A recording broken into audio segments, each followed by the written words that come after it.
To begin, let me introduce your moderator for today. Alexandra Prudente is a graduate of University Kebangsaan Malaysia with a bachelor's degree in media communication from the Faculty of Social Sciences and Humanities. She has recently completed her internship at the Ministry of Tourism, Arts and Culture here in Malaysia. Alexandra is also a student ambassador of UKM's International Relations Centre, UKM Global, that facilitates inbound foreign exchange students as well as fosters intercultural exchange. She is native Sabahan from North Borneo with a passion for wildlife conservation and adventure. Alexandra, the floor is yours. Thank you, Gurpreet. Thank you so much for the introduction. Hi, everybody. I'm honored to be a part of this event, and I'm super excited for the sharing and discussion we're going to have today. Thank you, everyone, for lending your time with us. And so just a brief introduction to this session. It's centered around the field of mass communication. So some of the questions that are going to be posed today include what is mass communication? What kind of career can you have in this field? And how can one develop the right skill set to be in this field, et cetera, et cetera. Now, these are all very interesting questions, and I believe we have just the right people to answer them. So without further ado, may I introduce our speakers with us here today. First up, we have Ashwin Kumar, a graduate of University Tunku Abdul Rahman with a bachelor's in communications journalism.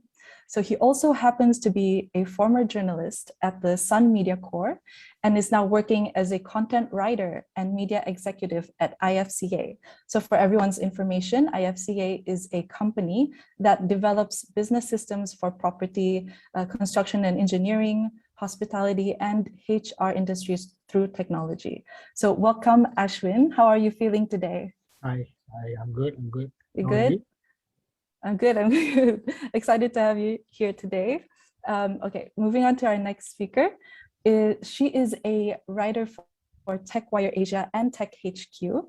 She provides research-based commentary on the exciting world of technology and business. So she was previously with the Malaysia Reserve, reporting on the ground of Malaysia's fast-paced political arena and stock market. I'd like to welcome Dashveenjit Kaur. Thanks for being here with us, Dashveen. How are you? Thank you for having me. I'm good. I That's hope you're great. fine too. Yes, can't wait to hear from you today as well. And for our final speaker, we have Mahesan Param, also known as Mash, with us here today. How are you, Mash? Are you feeling good? I'm well, thanks. Thank you. Great. I caught a little bit of your session just now with Shivening. Looks like you're all warmed up already. Very warmed up. In fact, out of saliva already. It's okay, you can grab a glass of water first. All right, so MASH has more than 15 years in the communication and creative media industry, working with broadcast networks, FMCG corporations, GLC initiatives, major events, and also music festivals. So that sounds very exciting work. Can't wait to hear more about that today. So yes, everyone, these are our speakers for today with their impressive portfolios. So to the participants, if you have any questions throughout the whole session, feel free to ask them in the chat box or the Q&A box anytime. There will be a designated Q&A session at the end of the discussion, but we will try to bring some up along the way. Okay, so diving right in, I'd like to ask the speakers what your journey was like in your education and career up until now. If you could walk us through a more elaborate introduction of yourselves, just to get the audience more familiar with you. Why don't we start with Dashveen? Okay. Hi, everyone. I'm Dashveen. I'm a senior tech reporter with TechWire Asia and Tech HQ, as I was introduced. So basically, my journey started, I did not study anything got to do with journalism when I was completing my diploma. I did international business. And then my plan was to actually work for a while, save a little money, and take up a degree in international relations. However, fortunately enough, I received a job offer 2 years into my career with YTL. The job offer came from Malaysian Reserve, and at that point of time, it was a business and finance newspaper, which I was very skeptical about because I don't think I know well enough to actually be in the field. So, but then I went for an interview, I got the job, and I spent 5 years there. I started doing business reporting, and then I jumped into finance, and I got hooked with stock market. That became my niche. And then 2 years into my job as a reporter, I in Malaysian Reserve, I started reporting on Parliament for the next 3 years, every sitting yearly. And then I reported on Parliament, elections, and every main business related and economic related progress. So then 5 years into my job, I realized that I wanted to try something different, challenge myself further, because I thought to myself, if I could actually walk into a finance newspaper and manage to do it and stay 5 years, I think I can try something new. And I was lucky enough, I had a job offer from this company based in UK, Hybrid Media, and they have online websites of TechYH and TechHQ. And so now I'm a senior tech reporter there, reporting everything on tech related, enterprise related, any startup related. So that's me, I'm there. So that's just about me. Okay, thank you, Dashvin. That's really interesting. It sounds like you were, exploring very foreign territory as you were starting out, quite unfamiliar for you navigating from one field to another, right? But you managed to find your niche in writing for business and tech. So was this the same for you, Ashwin? What was your journey like? Okay. When I was schooling, I had this passion for reporting, especially after I see Dato' Karam Singh Walia. So he's this famous guy in TV3 coming out and giving this paribasa, every time he concludes his reporting. So yeah, that time I only know Karam Singh Walia. So as I progress, tertiary education and everything, thankfully that my university, when I go through the course, they managed to give me assignments related to journalism. And it's not only about studying and making preparation for the examination. It's more to the practical aspect of the education, where you come up with a newspaper, you do reporting within your university. So that has encouraged me more to try out this industry upon graduating. So thankfully, after graduation, I went into did my internship in National News Agency, Bernama. But my passion was more to sports. Even in my uni days, all the examination, my answers are all something to do with sports, until the lecturer had to call me up and ask me to explain what are you trying to tell here. so yeah, and the internship path in Bernama is also something like where you can work 1 month at one desk, like economy desk for a month, court desk for a month, sports desk for a month. But I didn't get all of that, because that time both our planes, our flight, MH370, MH17 happened. So I end up staying in the crime desk the whole internship. And following that, when I want to try out my actual job, I couldn't get sports related reporting. So I ended up in the Sun as a crime reporter. So 6 years I was there. So at least the first 4 years, everything I did related to crime reporting. At first it was a bit shaky. I don't know what's the procedure like, and because when you are in crime reporter, you got to do everything on your own. There won't be anyone to guide you. And my editors used to tell me that crime. Okay. My editor used to tell me that crime desk is a rewarding desk, because when you can do crime reporting, you basically can do everything else in the publication. So yeah, my crime days, I have some prominent reporting where I covered the murder of former DPP Kevin Marias, Altan Tuya case, plenty of it. And then moving on, the fourth year, especially after the general election, a lot of senior reporters have progressed their career. They have joined the corporate comm for the ministries and the private sectors. So that's when I had the chance to start up other reporting, like Parliament. That's when I met Dashveen as well. Parliament reporting, business reporting. I also did some sports events reporting, where I managed to interview several football players like Michael Owen, Paul Scholes. Oh wow! Yeah, but that I did it voluntarily, because we don't have a sports desk. So because we don't cover local sports in the Sun. So, but whenever these players come down to our country, so we have the chance to interview them. So I'll get the opportunity to interview. So following that, I move on to Media Selangor, and I was attached with the English section where I covered the business reporting for the Selangor state. I was in Selangor Journal. After a year in Selangor Journal, now here I'm in IFCA MSc Berhad, just like Alexandra introduced just now. Our organization, our company, we prioritize to come up with a business solution for hospitality, property, construction, etc. So my role there is as a content writer, I come up with blog articles, uh, brochures, content for brochures, flyers, and etc. I also play my role as a PR and a media executive where I coordinate the relationship between my company and newspaper. So where I do press release, connect the company and the publication. So yeah, that's all from my side. Thanks. Thank you, Ashwin. That's incredible. From your initial interest in sports writing to crime reporting to politics, and now you're doing content writing and PR work. Would you agree that the skills you obtained were transferable throughout your career, or was it a challenge transitioning from one field to another? I wouldn't say my experience only. And who is from journalism background and they have been in this industry for about more than 2 or 3 years, that knowledge is enough for you to transfer to another department. Yeah, you can use that for a lot of other industries. Yeah. I see. Okay. The life of a media practitioner is definitely not boring. Yep. Lots of stories. Ayo.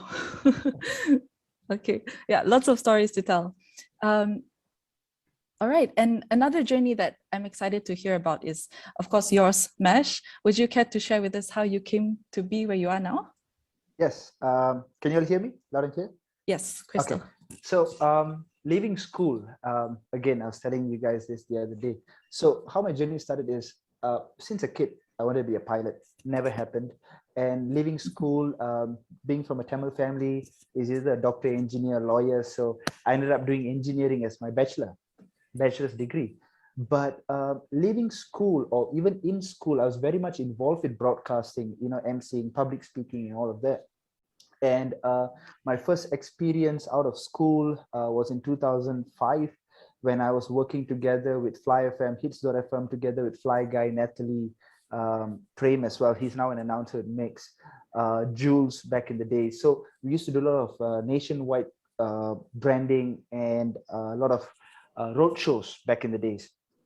And it was interesting because it honed my skill in broadcasting, and that pretty much got me into TV and radio. So then I was also quite involved with Hits FM, Hits.tv. I was also, there were times when I was also with Ian and JJ and Rudy back in the days. We did live television. I was a talent, then gone on to do a lot of concerts for AMP radios, which is Astro. Media Prima. So for those of you all who know Jom Hebo and Planet Gempa back in the days, those were pretty much my thing. I was an MC, I was part of the organizing people, part of the media crew. So it was then, and mind you, all of this is happening while my engineering degree is going on. So I did mechanical engineering in Utah. So Ashwin, I also was a Utah alumni. So I was in Stapa, doing all of that. While I was also producing music. I come from a musical background as well. So I've been producing a lot of music as well. So all of this, going abroad, working in countries like the UK, I was producing for artists in Germany, in France, doing shows in Denmark, doing shows in London, doing shows, pretty much in Singapore, Indonesia as well. So it was quite an interesting journey. And again, engineering is still ongoing at the back. A 4 years degree became 6 years, because of all the travel, all the work and all of that. But having finished engineering in 2014, I then rejoined IM4U FM. IM4U FM was then a startup radio under the IM4 Youth initiative. It's a youth empowerment volunteer radio. So I was part of the team to launch the radio. So that got me into, again, back to broadcast, but I was doing a lot of recruiting. I was doing a lot of brand engagement. I was working with brands, leveraging on the radio platform as well.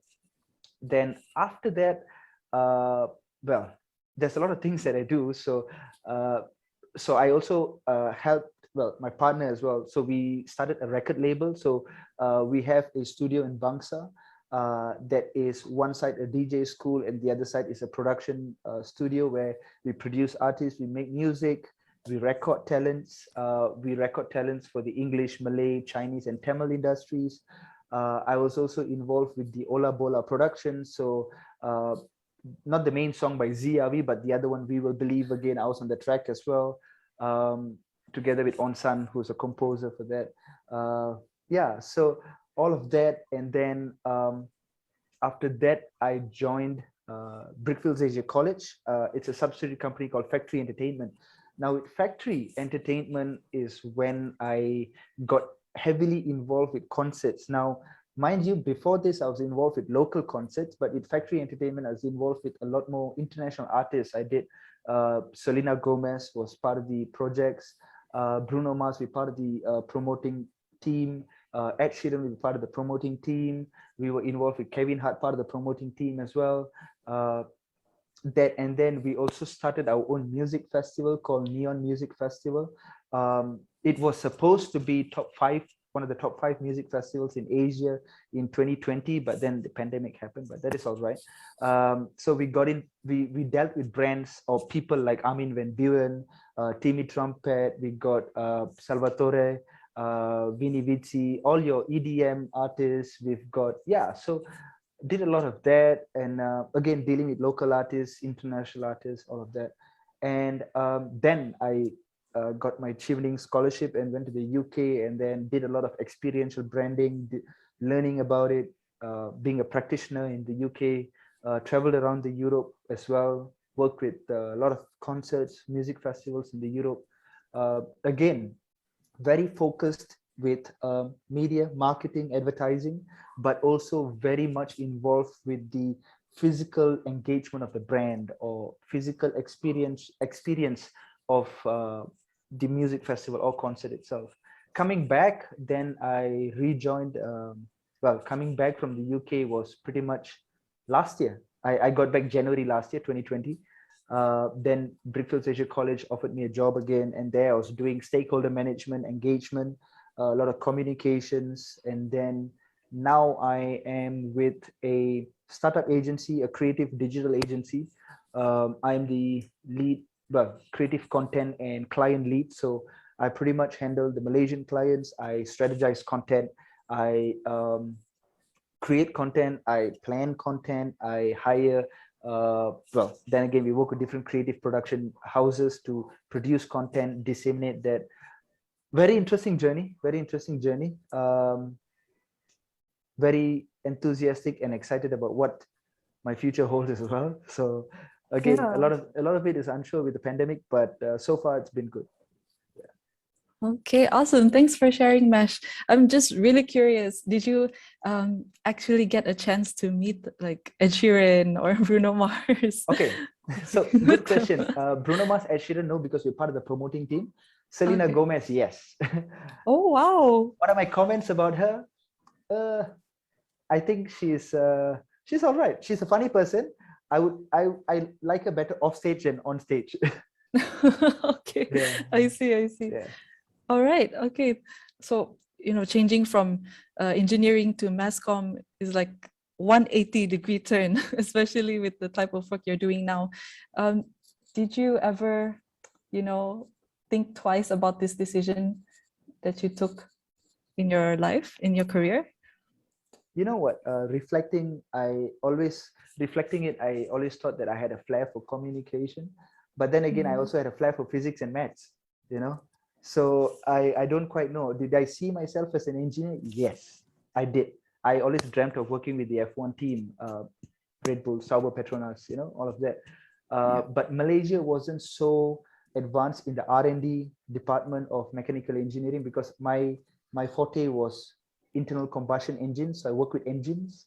So your V6s, your V8s, your V12s, those were my niche. So your turbos, your superchargers, and all of that. So those were my niche. But the industry here did not permit me to expand that. Yeah, so media was it was. So yeah. All right, I see. So would you say this is what motivated you to continue, pursue your career in media and communication? Was Yes. there anything else that gave you this calling, or was there a calling or like a sudden epiphany that, oh, I would do better in media? That would be the epiphany. Like Yeah. my contribution towards the industry. How can I fit in? Do I fit in better here or there? And I worked as an engineer, mind you. So I did work. LCCT2 was one of my projects as well. So I was involved with the construction of KLI2. So so I was involved with KLI2 as well. I was one of the subcontractors. So I did work as an engineer, but did I see myself doing that? Not really. Sometimes because you need to spend your time at the desk, not my style. So I was really out there. I'm the kind of person always moving, meeting clients, planning this, planning that, always creative. So I thought, let's do that. Nicer, fun. Yeah, I agree. Yeah. And what about Ashwin? What was your motivation, to pursue a career in journalism at first, in the beginning? Oh, you're on mute, Ashwin. Yeah, sorry. Maybe in the beginning, maybe the networking part. I started to attend IGP press conferences, state police chief press conferences. Then I realized, okay, these issues are actually important. This is no joke. I'm not here to attend a press conference, a nice aircon room, and I'm going back. The part that really pushed me to another level is when the Kim Jong Nam assassination happened. So it was a fine morning, 8:30. My editors just said 9 o'clock press conference. Go to Bukit Aman now. I'm like, I haven't even mandi lah. So I don't know what are you gonna do. Just go at 9 o'clock. I want you to be there. So once 10, and I realized I'm representing my company, the Sun. I'm alone there. Where else you can see Banama with 7 reporters, Star with 5 reporters. All these mainstream media, they have these 7 to 5 reporters. And press conferences started. The way reporters asking questions, the way IGP answering, whether he's stuttering, whether he can answer, whether he's diverting the issue. Then I realized, okay, when you are here, it's no joke. You're representing the people. You need to communicate what's happening right here to the people. So this was one of the factors that really pushed me to be in this industry and to do something in this industry. So it's not only crime. Same goes to, I'm pretty sure Dashveenjit, when she did business reporting, that's her main purpose. You need to tell the readers, the audience, even if the audience is not your publication fan, there'll be some people, hey, this is Vincent Tan's paper, I'm not interested. But you have the responsibility to tell the public what is happening without filtering anything. So yeah, I agree. that is my reason. Yeah. Thank you, Ashwin. Do you agree with this, Ashwin? What was your motivation? Yeah, I feel like as a reporter, we have to actually focus on unbiased reporting. So that's necessary. What was the question actually again? The initial question was what motivated you to pursue a career in media communication? I've always wanted to be a journalist since I was 15 or 16, I guess. And I was used to be really into war reporting. I still am. I wish I get the chance someday. I was because there was a lot of reading and watching news habit at home back then. So I always had an interest of writing, and I thought what it would be like to actually be able to write, have people read your thoughts, and be the one that conveys the medium of message and stuff. So eventually I got into it, and then business reporting. I mean, let's be frank, it's quite boring for a lot of people of every average age, especially when I started. I don't think any of my friends of my age would bother reading what I write. So I wanted to try to make sure that to deliver the message or deliver the news as in layman terms as much. So people like me and you, who is not really interested in the interest rate, but how would it affect us day to day? So I was pushed by that, and I like the whole idea of rush. I love the rush in journalism. I mean, I love the idea that, I could be at home right now and in 1 hour, my editor wants me in front of the palace, in front of the Prime Minister's house, or for Ashwin, maybe he does a crime to report on. I like that idea of rush. So my most memorable reporting memory is when we had the whole government downfall, the whole change of government, and during the general election as well. It was nights of sleepless nights, running around everywhere, suntan. It was actually very tiring, but actually it's something that, it's that adrenaline rush that you really like. So that's my push. Actually, that's my push. I don't really agree. I'm not say agree. 9 to 5 job is not for me. Sitting on the desk whole day doing the same thing is actually not for me. So it feels really nice doing this job because every day is a new adventure. Every day you learn something new. Every day you impress yourself, the fact that you can actually learn more and more, and you can deliver it for the greater good to the people. Okay, great. Thank you, Dashveen. Yeah, that's really good insight, especially for our participants here today. There's more than just writing a news article or covering a story, right? There's so much going on behind the scenes. So I would just like to go back to, what are your daily tasks on a daily basis from now compared to before? Now with the pandemic and everything, how would you elaborate on your this one daily tasks and also the challenges that you face at work? Yeah. Yes, Dashveen, you can go first. Yeah. So basically, when you work from home, so the thing about journalism is we have given a lot of independence. We can work from wherever we are. We are required in office every now and then. Because we have a lot of assignments, we are all over the place. So that's one thing that were given to us, the responsibility to be independent and also to perform a certain task that's given to you. So working from home and compared to back then before the pandemic, not much different, just that we are now home. We don't have assignments to go. We don't have events to attend. We don't have politicians to chase. So it's quite mundane in that way. But otherwise, day-to-day basis, as a reporter, you're going to be able to source your news daily. So that used to be a very tough task back then when I just started, because everybody around me was having contacts and knowing what news they're breaking, what they're doing. And I'm like, oh, wow, how do you do this? And the first day when they gave me a research report to do, and I'm like, what the hell? What is palm oil price? What is oil palm versus palm oil? That kind of thing. Yeah. So, yeah. So the day-to-day task is just these days is just, editorial meetings in the morning, pitching for stories with your editor, seeing what is going around the market. For me right now as a tech writer, I have to know, and the tech world is always changing. It's almost every day there's development, there's news. There's never a dry news day, touch wood at least. So you've got a source for your own story, and then you report, do follow-ups, and sometimes a reporter is as good as their contacts. So you got to have really good contacts, really good sources to be able to break news, to be able to give stories that other media practitioners have not broken, have not reported on. So that's actually quite credible. So it's actually daily challenges of that, like being able to meet those needs by our editors. I see. Okay, all right. How about Mesh? What do your daily tasks consist of, and what are the challenges that you're facing now as compared to before the pandemic? Okay, see, my involvement with media and communications pretty much is a wide spectrum, because I do ATL media, so it's above the line management. You deal with the major providers, TV, radio, whatever it is. So you plan accordingly. And then there is through the line or below the line, which is a lot more engagement events and stuff like that.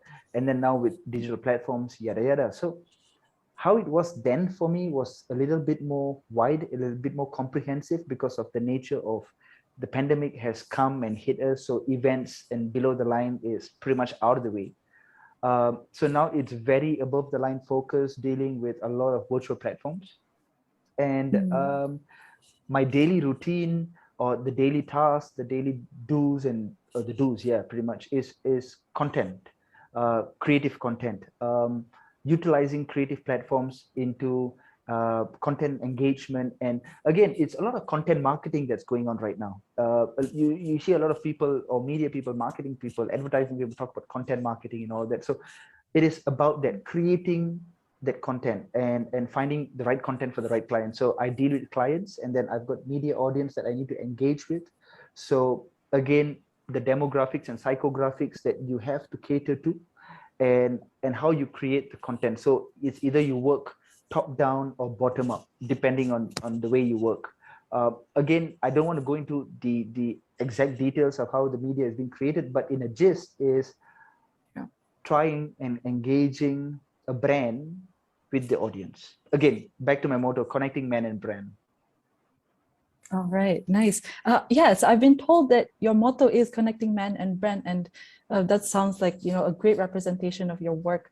But could you elaborate on that a little bit? What is the, you know, importance of connecting man and brand in your line of work? Yes, definitely can. If you look at the Nike's tick, right? The tick is associated with a level of emotional connection, right? It is not just a product that you buy, but it's something you sought after because it means something to you, right? It is not just something that, okay, yeah, looks nice, pick it up. No, it is something beyond that. If I were to wear my Jordans, right, it is my connection with that, okay? And that is what every brand is aiming to achieve, okay? So connecting man and brand, I write a lot in terms of similes. You know, Eminem is my idol, so that whole rhyming man and brand kind of, you know, it works. But in a gist, is about the emotional connection that a man or a brand can have with each other. So it goes into different levels, but it's just, instead of just picking up something off the shelf, it's, I really want to pick it up. A book lover, a Harry Potter lover would queue up. I was queuing up for Order of the Phoenix in KLCC when I was, I forgot how old I was, but then that is the connection this man had with that brand, J.K. Rowling or Harry Potter as a brand. So that is what any marketer or any media and communicator would want to achieve. Yeah, it's really like emphasizing on the psychology of your consumers, like building that loyalty from the beginning, right? Yeah, so just to touch on that, a lot of people talk about demographics, but more than demographics, the market has shifted into psychographics, where it is what the brand attributes and how you relate to it, as opposed to what it means on the shelf. You know? I see. All right. Interesting. Okay, and moving on to Ashwin. What do your daily tasks consist of before the pandemic and as compared to now? And what are the challenges that you face? Okay, I was lucky to be in the journalism industry even after pandemic. So pretty much like what Dashveenjit said. But my editor used to say this, if you're in office and you're a reporter, you're in office, the first thing the editor will ask you is, what are you doing here? Because the news is out there. It's not in the office. So work-wise, before and after pandemic, nothing has changed. Just that whatever you used to do physically, we are going to do the same thing virtually. So as a reporter, you are expected to know or to have your own task beginning of the day. It's very simple. Let's say there's an ongoing issue, for example, lack of job opportunities during the pandemic, and you're writing the story about it. You're interviewing, let's say, an NGO or a opposition MP or the current minister. You're interviewing anyone. Your task for the next day, you're supposed to follow up your story. You must follow up a certain story that you broke, or you follow up until there's an ending for it. Like you're pursuing an issue, and the end story should be the minister or the government of the day actually say, yeah, we noticed that this issue is important. We are going to give jobs for 1 million youngsters. Yep. So that's an end right there. So always follow up. There's no such thing. No, boss, today, nothing like yesterday I do already, today nothing. No, there's no such thing. If you are done with that task, there's other follow-up issue you're supposed to follow up. There's no such thing as dry day. So now with pandemic and everything, we have WhatsApp. So if you're a health reporter, health issues related reporter, I'm pretty sure you will be in the WhatsApp group related to health. If you're a political reporter, you are in the parliament group, you are in the every ministry's WhatsApp group. If you're a crime reporter, you are in every IPD's group, IPD Subang Jaya, IPD Sentul, KL Police Headquarters. You have WhatsApp group for everything.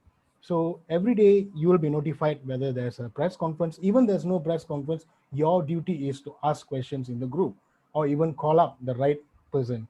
Call up, and the person might say, "Hey, okay, you know what? I cannot give you only the story. I must give it to everyone. So I'll organize a press conference." See, that's what I meant by you're doing a job. So this is actually your daily task. Um, yeah, I can go on and on and on, but Yeah. but generally this is the task, lah. Yeah. Yeah, I think that's pretty comprehensive enough already, especially for our audience today.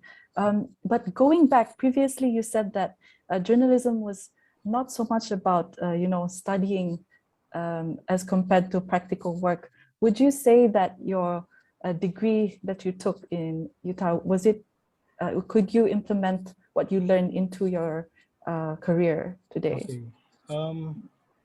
On this aspect, I would say I'm really thankful that I was in Utah and I did the right thing, so that when I went into the journalism industry, I was well prepared.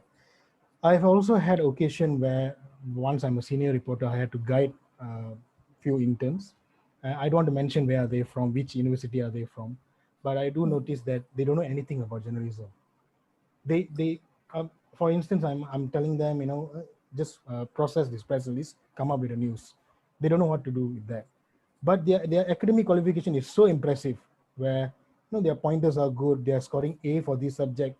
So that's what I meant by universities out there. If they are offering journalism course, it depends what kind of academy inputs they are giving in. That's what I meant by practical aspect is very important. Like me, when I was in university, I was tasked to do a newspaper. I got a design on my own. I got to compete with my other course mate, come up with the best newspaper.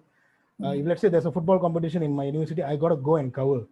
So who won, do a proper story, like this guy scored a goal, make him a star, write about him.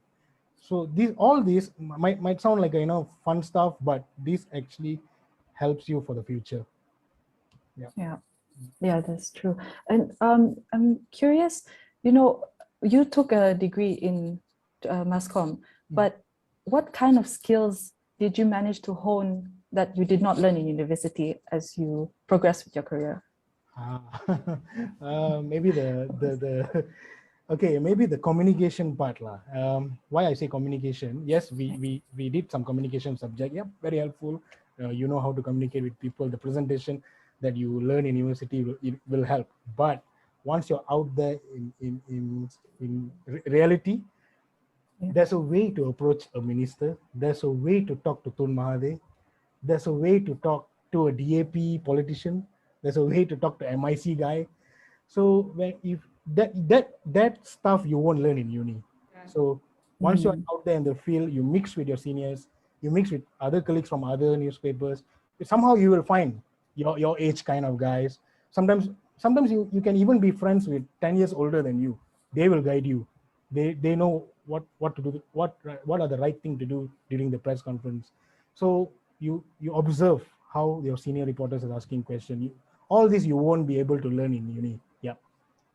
I see. Interesting. Do you share this same conception, Dashveen? For you took international business, right? Yeah. And what kind of skills would you say that you picked up during your career? I think most of my skills in journalism is picked up during my career. None of it I learned it in uni because it's a totally different course. Yes, I was taught the basics of economics, business, and all. So I kind of understand how things function in that field. But otherwise, on journalism entirely, I started from ground zero. Absolutely no idea of what's happening. And the day you are assigned on your first assignment is you're being thrown into the wild. And you got to find your way. You can't come back and say, I got no story. The editor needs to come back with a story. You need to find out. So it's a lot of putting yourself in awkward situations. You got to have thick skin mostly because you need to get and go back with your answer. You need to be able to get something that no other news portal or news sites has. So it's something got to do special. So it can be an exclusive. So a lot of skill on how to get an interview, how to actually have sources, how to have contacts, how to actually build up your contacts. All of that you got to learn on ground. And in press conferences, you actually see how your senior reporter, you kind of know who's senior in the room once you get in. So you see their body language, you understand how it's done, what kind of questions they ask, what kind of follow-up question they ask, and how passionate they are in getting their answer, and in what situation you should just take a step back, on what situation you should actually get your answer, fight for your answer. And basically, at beginning, at first, you thought like, oh shit, I'm the reporter, so I'm really scared of all of these people who owns these big ass businesses on, like these people are way bigger than me. But then you realize that you are coming back with information and questions towards them that they might actually equally be nervous. So we are both on a very same page. So we got to learn that a lot, and got to learn how to chase story, how to accept rejections. You get a lot of rejection in the industry, especially when you just started. My first 6 months was not an easy one. The first 6 months was almost torturous. I mean, I came to a point where I felt like I was almost about to lose my job. Like, I think that I'm not made for this. But then I had a very good senior reporter who told me that you cannot let somebody's action, a superior action, to actually decide whether you stay in the field or not, because this is what you really want, what you're passionate. So I thought to myself, yeah, hell yeah. I mean, why the hell am I letting another person determine whether I want to proceed or not? So I thought, okay, against all odds, you got to learn what you want, you got to survive, and you got to make it. And eventually you have to be able to stand up on your own feet, because when you're out there in the field, yes, you have your publication to go back to, you have your editor to go back to, but you need to be able to fight the war. I mean, it sounds very exaggerated, but it's actually quite nervousing for us on the field, especially when we are all trying to fight into for one information or for the same kind of information, and we try to deliver the right information to the public. So basically all those skills I learned only on ground, and I think I'm still learning a lot. Yeah, that's very inspirational, actually, Dashveen. But also for Mesh, I think you would agree with Dashveen on this, right? You learn most of the skills that you're using now through practical uses. Would you agree, Mesh? Yes, sometimes I wish I would have taken a mass comm degree. Why would you say that? Why do you say that? Okay, because of, again, the journey, because I do, amidst all of the content that I produce, I do some music production, sound production. But I've been also, of late, for the past year or so, again, with the current condition, started getting into Illustrator, Photoshop, After Effects, different softwares and skills that you would need to create content. So these are skills and subjects which are heavily taught in creative subjects or mass communication subjects in university, but you're right, Alexandra. You're right to say that everything was a learning thing. It is a stumbling block. We try to, as my current boss says, we try to fail fast and fail cheap. It's okay to fail. Okay, it's okay to fail, but it's a lot better to fail fast and fail cheap, because then you get back up and you know that there is a better way to do things. So it was a learning process. There were times where I'm on stage, this is live TV production, yeah, and I'm on stage and being cursed at with profanities, but that was a stage that I had to pass and come to now. Would I want to do that to another person? No, I would know a better way to communicate, but it was a stage I had to go through. So yeah, interesting. Yeah, I agree with that also, because you never know until you get hands-on experience on it. Everything is just theory in university. Having said that, there is a study, well, not study, but it's just statistics. 15 to 20% of Google staff, human capital, do not have degree or any paper qualification. They learn ad hoc, they self-taught. I would like to think and quote the person who also says this, is that the biggest teacher and guru right now is the internet. You can learn a lot of things off it. So yeah, Google employs, well, 15 to 20% of the workforce is without a paper qualification. So it goes to show how things are actually evolving into. So like that, all three of us probably the same, learn on the job. Yeah, that's interesting. I actually did not know that Google did that. But okay, so I would like to diverge to a different question, especially for the youth, for the participants here who are interested in a career in mass communication. Mass communication has this premisconception where, you either become a news anchor or journalist or, very conventional careers in mass comm. What advice would you give to the youth who are interested in pursuing a career in this field? And how would you explain how broad it actually is? Can I start with Ashwin? Okay. There's no such thing that when you do a course in mass comm or what, you end up being a anchor and journalist. That's it. Your career dies. No, there's no such thing. You see, throughout your career, whether you're a news anchor or a journalist, or even someone who always sit in office, process press release, you always do networking. Even to process a press release, you're calling the right department. So you're building a rapport right there. So you sooner or later, after 2 or 3 years, you would know how every government department, how the bureaucrat works, how this NGO works, how this private organization works, how this banking stuff. See, if you're a business writer, you're dealing with banks and everything. How does this bank works? And basically, you are learning a little bit of everything. So in the future, let's say 5 years later, you can be an editor in the respective publication.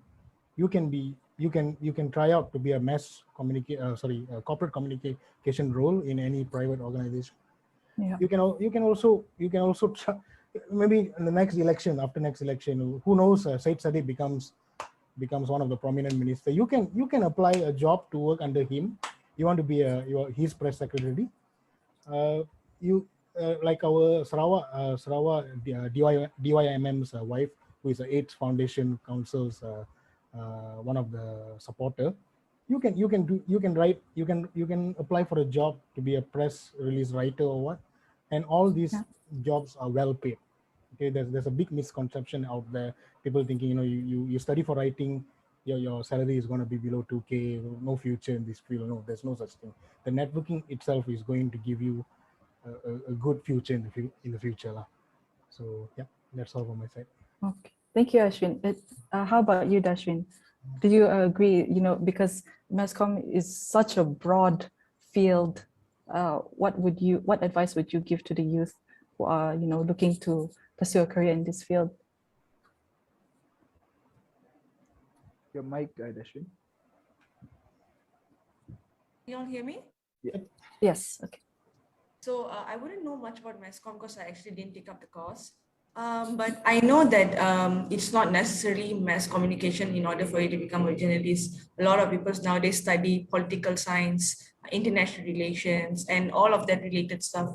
And then the field is huge. You have a crime reporter, political reporter, business reporter, sports reporter. You have a lifestyle reporter, travel reporter, and it's basically really huge. And then you have niche people who are so niche into their field, where they only speak about green tech, they speak only about stock market and stuff like that. So once you start into the field, once you find your neck of things, and then once you actually get your ground on where you are and what you like, I think you can make your way slid through the industry and find what you really like. Because the great thing about being a journalist is you meet so many people. You meet so many people one day itself, and you feel like, oh, it's amazing to see how so many of my friends can actually remember people. The hardest task for me for the first 2 years was remembering people's name, people's position, who is Petronas CEO, who is this company CEO, who is the deputy minister for this. That was tough. I used to have like a chart on my table just to remember, because I need to be able to get it right.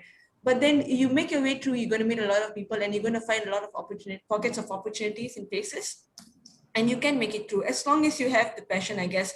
Some people get into journalism, but then 1 year or 2 years into the road, they feel like this is not their kind of thing, and then they divert into another industry. But those who actually love it and vibe with the energy of a journalist, I think they can make it really far if they put their heart into the job. Thank you, Dashveen. Yeah, we'll move on to Mesh. Mesh, you've worked with music festivals, you've worked with all types of different spaces in the media scene. What would you advise to the youth who are interested in pursuing a career in this field? Okay, a simple analogy, right? You walk into a food court, right? Okay, and you've got different stalls, and each stall would have a menu with different food, right? And you would go walk through all. Sometimes you already know what you want to do. Um, in the event that you already know what you want to eat, you tend to go to that stall and choose what you want to eat already. But in the event that you're still searching, you tend to browse through and then finally come to a choice which you would want to consume. And such is mass communication, where the spectrum of your involvement in the industry is vast, from journalism to publication to digital media to creative content to events, vast. TV production, radio production, sound production, name it. It is vast. So to anyone pursuing the course, mass communication, or anyone wanting to pursue the course, if I were you, sometimes it's all right to not think 5 years ahead. Okay, it's all right to go through the course first and understand the industry, understand where you're at. Example, you're going to walk into a food court with Chinese food. You can't expect to get Malay food, right? So likewise, only when you're there, you realize that, oh, these are my options, and amongst A to Z, I like M. Okay, or I like O, that kind of thing. So yeah, that is my advice. That is my advice to anyone pursuing or wanting to pursue mass comm, is knowing what you want is one, knowing what's out there is another, exposing yourself, and then learning through the whole process. So again, back to my food court analogy. Yeah, that's a very interesting analogy to use. Thank you so much, guys, for your advice. Now we have time constraints, so we have about 10 minutes left. I would like to take some questions from the floor, actually. So we have a participant, Amina Mahadi, and she has given us 3 questions. The first one, she asked, recently, I have read that the mass communication market is getting oversaturated in Malaysia. Are there any tips for newcomers that are trying to survive in this industry? All right, why don't we start with Dashveen? I think there's always space for newcomers. They're always looking for fresh minds, young minds, different kind of writers. But main tip to newcomers is do not be scared. Do not get scared, because I got scared, and I felt like I was in between so many people who's million times taller than me, million times better than me, and who knows things so much, who has things upper hand. But I'm like trying to make my way through, try to be friends. Some people don't want to be friends. Some people not willing to teach you. Sometimes you feel so alone, but I think you just got to strive through. You just got to make it through, and don't be afraid with, don't get too intimidated with your surrounding. And I think everybody can make their way into, if they really actually have the passion. All right, but does Ashwin or Mash would like to add to that? Ashwin, you want to say something? I think Dash pretty much, like, maybe you can say something. I actually got something to say. Yes, you're right. Okay. Not just Malaysia, but the world is saturated with mass communication, content, name it, different. There's so many media houses, there's so many creative media, there's content creators, and the pandemic has seen a lot more content creators come up. All right. Everyone at home has now a streaming device. Everyone is creating makeup contents, doing DIY stuff, homemaking, woodwork and stuff. There is never gonna be a time where people do not consume content. We are beings that consume, and we will continue to consume. So my advice and tip for newcomers is very simple. Identify your niche, identify your calling, and cater to that. Be resilient, and you have to persevere. That's it. You have to persevere. The biggest, I hosted Lily Singh in 2017, right? Brought her down for her book tour and hosted her and all of that. And she was the highest paid YouTuber that year, all right? Lily Singh, aka Superwoman, who's been featured in, she's from Canada, US, right? And having chatted with her, and this is all she says. You have to keep at it and keep going at it, keep going at it, keep going at it. Anyone who's successful, Sachin Tendulkar in cricket did the same.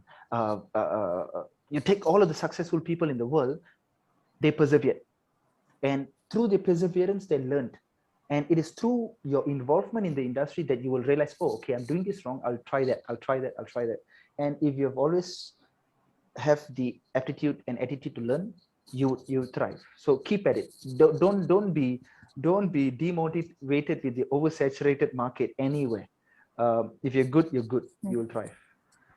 All right, thank you very much, Mesh. I think that answers also her third question. She asked any soft or hard skills that would help us survive in the media industry, right? That answers, Amina, be resilient and keep going at it and persevere. Yeah. So that's what we have from Mesh. All right, thank you very much. Moving on to the next question, we have from Amanjot Singh. He said, in the current time, we see the media setting the agenda. It is mostly biased towards government. Just saying, how can we use the agenda setting to actually tell the truth? Okay, would anyone like to answer this? I can answer that.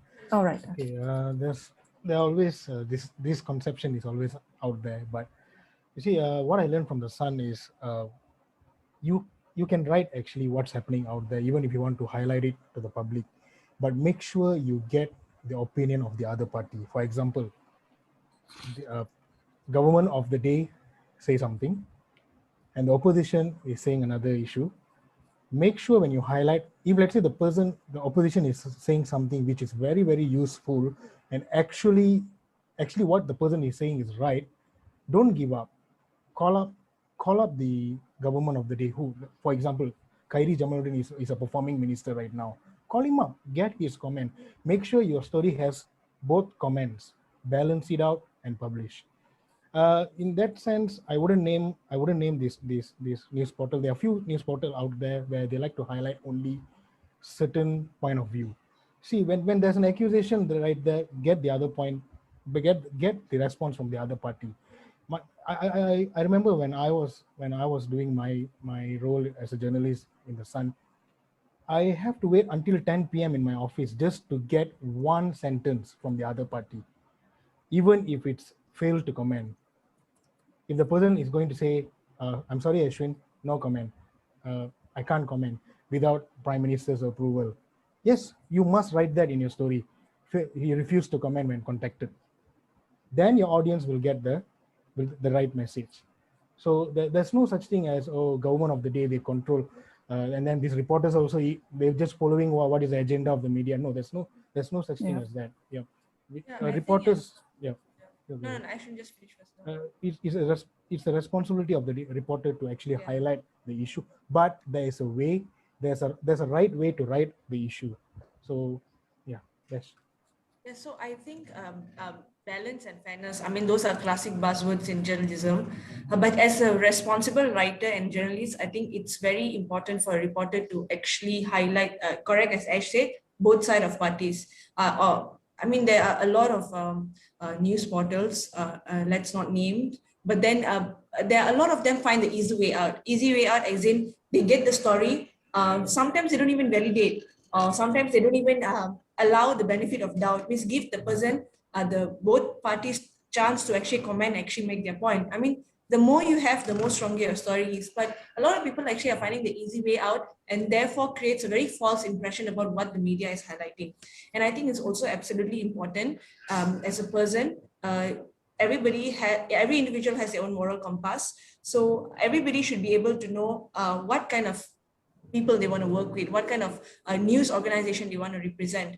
Do you want to represent a news organization that actually goes towards tabloid reporting, just sensationalizing everything? Or do you want to go people who actually go for objectives, go for a wholesome story whereby everything is fairly reported? So I think it's important for you to make a conscious decision every now and then as a reporter to be able to know what you are highlighting to the public, because it's through you that the public get to know and get to be informed on certain information. So I think that is a very huge responsibility to bear, and we have to think about that every now and then. Yeah, I cannot agree more with Dashveen and Ashwin, especially now. It's hard for the media to set the agenda when there are so many citizen journalists out there making things viral and contradicting this agenda that has been set, right? See, I give you an example. I'm sure all of us, even the participants here, they come across like my father. you'll read some news where the news is only the news is only quoting one person, let's say Mr. X.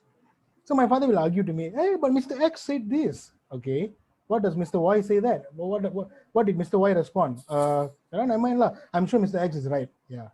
See, this is what happens when you only write from one person. Yeah. Okay. And another thing is because now everything is so easy to share across. These forwarded messages has become a real big parasite in this industry. Right. And the worst thing is, I think I would like to take this opportunity to educate everybody that please read beyond headlines. If a news is forwarded to you, especially when you see on WhatsApp messages that it's written forwarded many times, that's when you have to have least trust about the news. The more it's forwarded, the more suspicious you have to be towards the news. And then when you open the news, it's more than headline. Every time, there's so many media organizations that likes to put clickbaity headlines just so people can click on the stories more. But the real essence of the story is usually the first 3 paragraphs. It's how we actually break down our stories and actually put something very important. So read beyond the headlines. Give every news organization the benefit of the doubt that, okay, maybe they mean something more. Because there's so many times, so many instances, you read the headlines, but when you read the news, it's totally nothing got to do with the headlines, or it's exactly against whatever the headlines are saying. So please always try to finish an article. And the good upside is when you finish the article, you actually completely finish the article, you get to learn so much. So give yourself 2-3 minutes to actually complete an article to be able to understand better and discuss with your fellow friends whenever the topic comes about. Just to touch base on that, information is valid. Too much information is misinformation. So consumption of information should be done critically. Don't just absorb. Ask why. Keep asking. We should be responsible consumers, and this was highlighted by Gobind Singh Dio when he was the Minister of Communication in London. I attended his event, and he said this: it is all about responsible journalism and communication. As a person consuming media, you are also responsible for the information you consume. Don't blindly consume. It's just like eating food. I'm hungry. Okay, my analogies are all regarding food because I'm really hungry. But it's the same thing like food. You don't blindly eat. You ask what is in the food. It's just that. So yeah, thanks guys. Yeah, thank you very much. I hope that answers your question, Amanjad. All right. Actually, Amina has the third question. Actually, I'd like to pose here. She asked, will our academic background affect our chances of landing a stable job in the media industry? So would anyone like to answer that? What background, sorry? She said, academic background. Will it affect? I feel at the beginning it might. Because that's a sad part. A lot of job application actually focus on the very beginning on your qualifications. I feel like they shouldn't. I feel more people should actually given the opportunity to see on their work background, because sometimes you learn more through work. But then once you actually are in the field, for you to move around, your work experience speaks more than your education background, in my point of view. Yeah, that is so true. Can I add something? Yes, go ahead. Yeah, like Dashveen said, a lot of them are prioritizing on the academic qualification, but there are also publications out there who don't care about academic, like The Sun. They are more to your what is your internship background? What did you do? Whenever there's an interview session in The Sun, we never did any written test, nothing. It's more to how you communicate and etc. For your information, except for Dashveen, I think most of the journalists out there are bad in maths. Yeah, even the editors are bad in maths. So see, what I'm saying here is that academy is not an issue. So if let's say you're going for an interview, let's say this particular publication, you're attending an interview and you're disappointed because they're scrutinizing your academic qualification, do not get discouraged. Move on, try another publication. There are a lot of publications out there actually wants more than academic. That's all. All right, thank you, Ashwin. Do you have anything to add, Mesh? All good, all set. Yeah, all good. Yeah, all right. Okay, I think we can move on to the next question. This is one from Sirabjit. She asked, Dashveen, how can one work on improving business writing? Please share some tips. Thank you. Your mic, Dashveen. Y'all hear me? Okay, yes. Okay. When it comes to business writing, not easiest, the most convenient solution is actually read more business reporting. I mean, read more business news. I didn't get that heck of it, because when I started, I was only reading more on the source of the news, annual reports and stuff like that. But I was lacking in actually my exposure towards business news at that point of time. Then when I started reading more and more business news daily, make it a habit every morning, every afternoon, every evening, that's when I realized, like, oh, this is how certain people approach this kind of topic. This is how people actually talk about stock market crash. This is how people actually talk about when the economics is flourishing. So there are certain way, a certain language, certain style of writing for business. So the more you read other people's writing, other people's work, I think the more you get to learn and actually find your own way in between. Agreed. Okay, thank you, Dashveen. I hope that answers your question, Sarah. All right, the next one is from Abdesh Raj. He asks, is the lack of protection in our written laws for the Fifth Estate worth anyone's time and effort getting serious about being a real journalist in Malaysia? So, yes, the Fifth Estate. Would anyone like to answer this? I'm not too sure what he meant by Yeah, I see him here. Yeah, what maybe you can clarify what. Mesh, we can get anything out of the question? No, I don't. Ubdesh, could you please clarify what the Fifth Estate is? Firstly, I'm not part of the journalist sector, so you need to elaborate on that. All right. Okay, if Abdesh can elaborate on that a little bit more later on. Yeah. I'll move on he can forward the question to the BIMBING team and can probably reach out to him. Yes. Yeah. Yep. Okay, great. All right, perfect. Okay, moving on to the next question. I actually have one from myself. I think this could be the last question as we close off the session. If you were not doing what you are doing now, what profession would you most likely pursue? Okay, would Mash like to start first? I see you scratching your forehead. Well, if I wasn't in media or communications, like what I would like to do or what would I have been doing? What would you like to do? Athlete. I would have loved to be an athlete. I play cricket.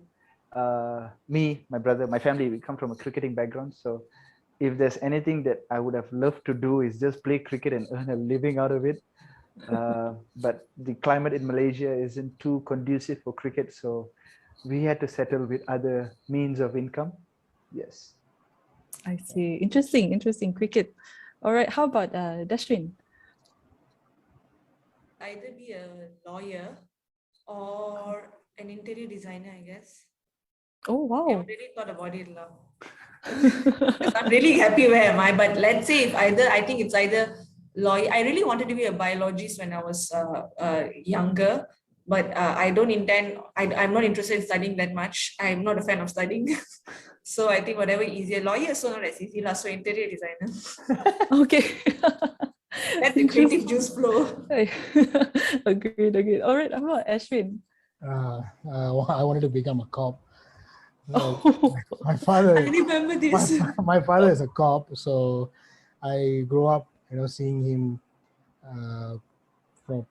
getting promoted from one role to another role.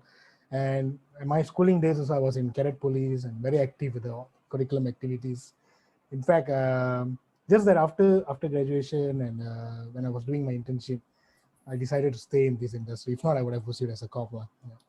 Wow, man in action.